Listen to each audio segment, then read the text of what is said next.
Hello everyone and welcome to Merlin's Manor. Today I want to go over the Newleaf cards. There's lots of powerful cards that have been added to the game through the Newleaf expansion, so let's check them out.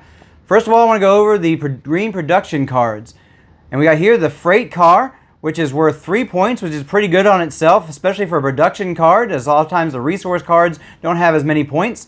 And this one is similar to the Storehouse in that you are putting things on the card that you can then take off later. And so when you get this, you're going to put 2 wood, 2 resin, 2 stone, and 2 berries on the card. And then every time you activate it, you're going to gain any 2 resources from the card. And so I really love this card. It's very powerful. If you get it out early, you can have resources helping you throughout the game. And it's worth 3 points on top of that. Here you have the Miller. And here's one that's giving you points every time it's activated. And so it's not going to help you resource-wise, but it is going to help you in the scoring of points. And here you may pay 1 stone to gain 3 coins. So you're getting 3 points every time this activates. And the green cards, they can activate when you prepare for spring, when you prepare for autumn, and when you play them. And on top of that, there's some things that allow you to activate them, especially here with the Newleaf cards, which we'll see shortly. Here you have the greenhouse. And here you are able to actually share this one with a farm, and so you can get a 2-point card played right into another space with something else, and so it's not taking up space in your city, and you're able to get that in there. I love cards that allow you to do that. And here you are drawing 1 card, and if it's sharing that space with a farm, you're going to gain a resource as well. And so it's a very powerful card, especially since it doesn't take up any space in your city if you have it paired with a farm. Here we have the tea house, and this one has you giving something to somebody else. Whenever you activate it, you're going to be giving a card to an opponent to then gain a resource and to draw a card. And these can be powerful because of the fact that you have a 8-card hand limit, and you're not allowed to draw. You're not allowed to draw above it and discard down. And so this gives you an ability to be able to get more cards cycled in. So you have a card you don't really want. That's one way to get rid of it, to then immediately get something back, which a lot of times the other things are just getting rid of them in order to somehow, some other way, get a card back, or you got other ways that you're drawing. This is allowing you to do a little bit of both at the same time. Here you have the bank, and this one is another one that gets you points. Every time it's activated, you put a coin on there, and so it starts out with 2 points, and you're adding a point every time you activate it, and then you can increase your hand limit size by 1 card for each coin there. And so that can be very powerful as you are wanting to get more card options into your hand, and you're not having to be held to that 8-card hand limit. Here we have the Lamplighter, and here you may draw 2 cards from the deck, the meadow, and or the station. And so this is especially powerful if there's cards out there that you want. You can go ahead and activate this card, and you get to grab those cards up so that you can use them later when you can afford them. And especially if somebody else may be eyeing those cards, you get ahead of them to be able to grab that. And there isn't anything that you want out there, then you just take a couple from the deck and hope you get lucky there. Another good point card is the Mayor. This one is not great early game because he does give you a coin when activated, but he really gets great as the game goes on and you fill up your city. And so he might not be one that you get out in winter before you prepare for spring because of that fact, or you may still want to do that, but you're just not going to get as much for him because he gives you a coin when you activate him, and then a coin for every 5 spaces that you have filled in your city when you activate him. And so if you get him out before spring, you might only get that 1 coin. But if you get him out later in the game, you're going to get potentially 4 coins every time you activate him if you've already filled if he's like the last person you're putting in your city and you fill it up. One of my favorite cards here is the Magician, and why I really like this card, especially late game, is that he allows you to discard 1 other critter or construction from your city to gain a coin and a resource. And what's so great about this is you can play some low point cards early in the game that give you a good benefit but aren't really worth much for end game scoring, and so you get the benefit from them, and then later on you come along, especially in the last season there in fall, and you get rid of that critter or construction out of your city, and you gain a coin, you gain a resource, and then you can put something else into your city now where that space used to be. And so he's one I like to get out, especially late game, to be able to clean up my city a little bit, and he also gives you some points and resources along the way. Getting into the Traveler cards now, one of those ones I enjoy to use to get into my city at just the right time, but I want to get them out later on with that Magician. So what this one does here when you play him into your city is you get to choose a color, and you draw all the cards from the meadow of that color, and you gain a coin, and you get for each card that you've drawn. And so if there are 3 or 4 or even 5 cards of a certain type in the meadow, you'll go, okay, I'm choosing that color. Now I get all those cards into my hand, and I also get a point for each one. Now you also have to be a little bit careful here, because you actually have to be able to draw those cards up in order to be able to get those points, because of the fact that you can't draw cards into your hand that go above the 8 card hand limit. Of course, if you have the bank already in there with some coins on it, you can go a little bit higher, and so that can help make that a little bit easier to pull off. Another traveler card is the main road. This one costs a stone to give you really no points, no resources, but what it does do is it opens up an extra spot in your city. It doesn't take up any space in your city, and it opens up that extra space so you can get a 16th card in.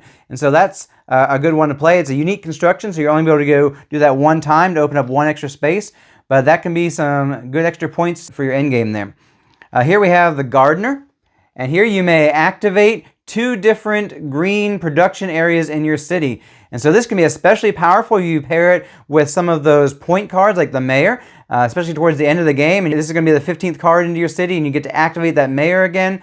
That can be really strong there. You also use it to activate, of course, any kind of resources that you might need. The magician would be another good one to activate to get another critter maybe out of your city, or another construction out of your city to make room for something else. And so that can be a great late card play, or late game play.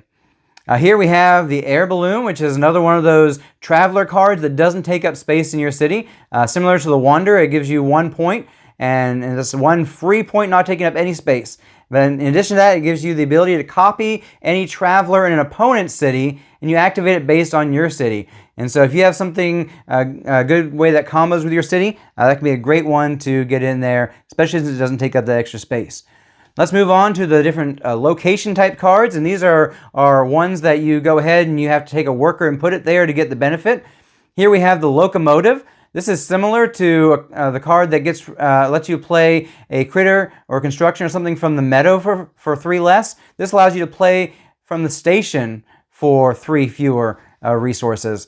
Along those lines as well, you also have the Hotel, which this one allows you to play a critter or construction from your hand for 3 fewer. And so you have 3 different ways that you can do things now. You can use the one that lets you play things from the meadow.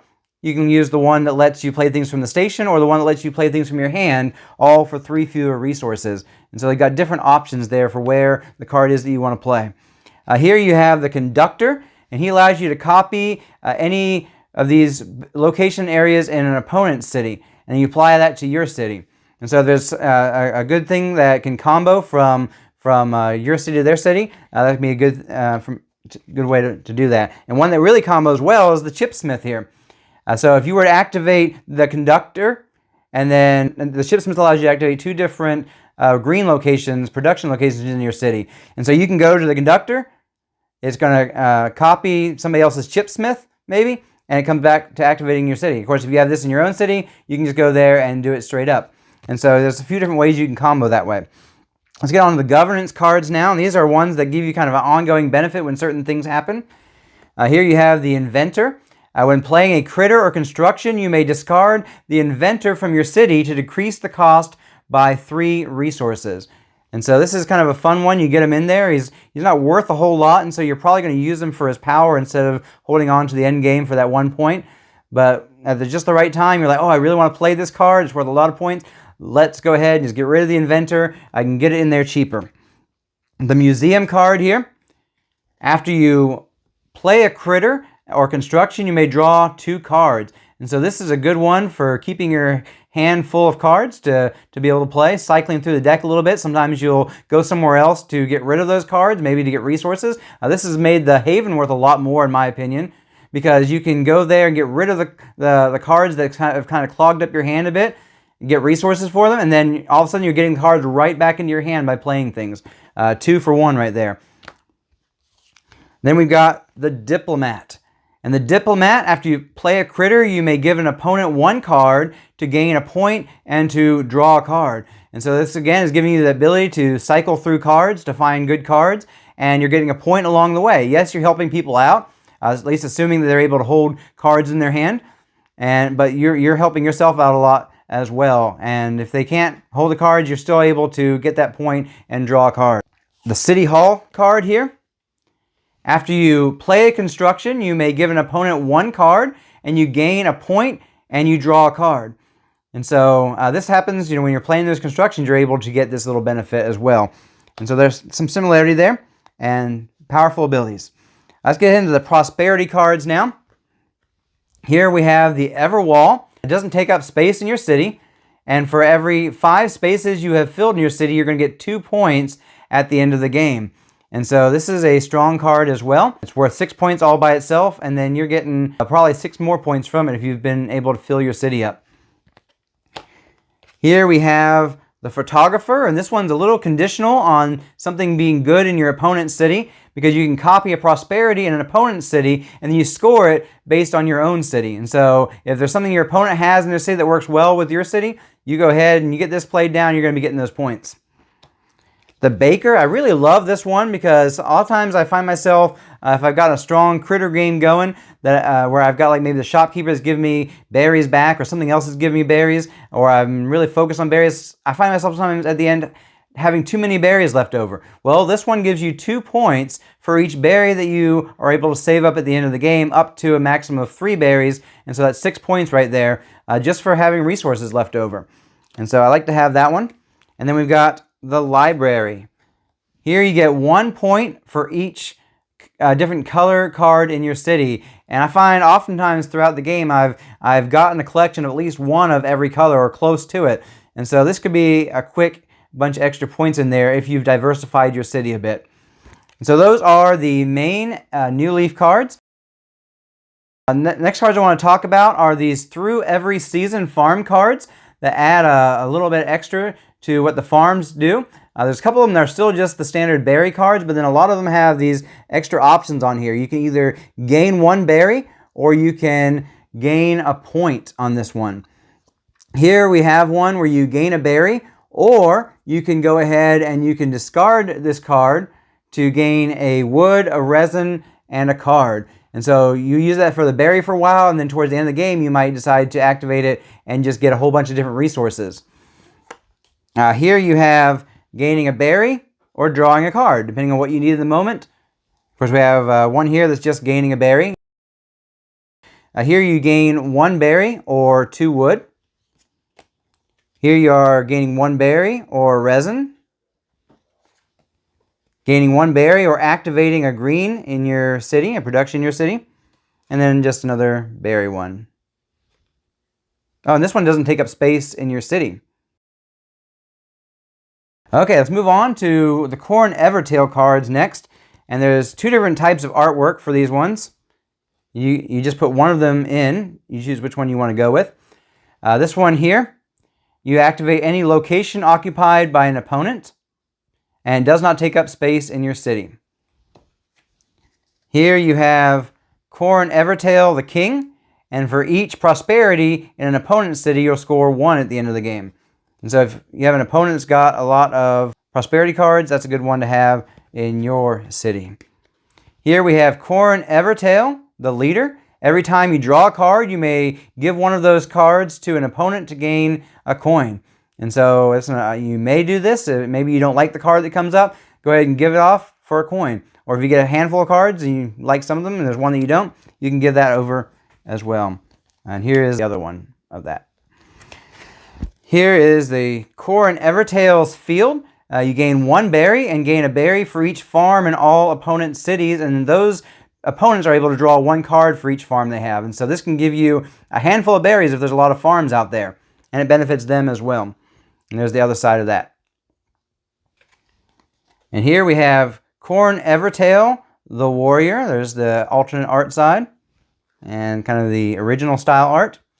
And you give up to 8 cards and or resources to opponents to gain 1 point for each gift. And so this can be a pretty strong card. You just hand out cards and resources, and then you can get up to 8 points from this card. So pretty powerful. And you are helping out your opponents a little bit there, but if you're getting 8 points, you're helping out yourself a lot more, it seems to me, for those resources and cards. And so these are the Newleaf cards and the kind of different modules that came along with Newleaf. And so enjoy these cards. They're very powerful cards. They're going to help boost those game scores a little bit. But they add a little bit of extra interesting kind of combos that I really enjoy. And so I hope you get to try out these cards and enjoy them. And the Newleaf expansion is great, especially if you like those kind of higher scoring games and a lot of different things that you're able to kind of combo off one another. They work great for that. As always, I hope you've enjoyed this video. I hope you enjoy these different cards when you get to play them. And as always, I will catch you in the next video.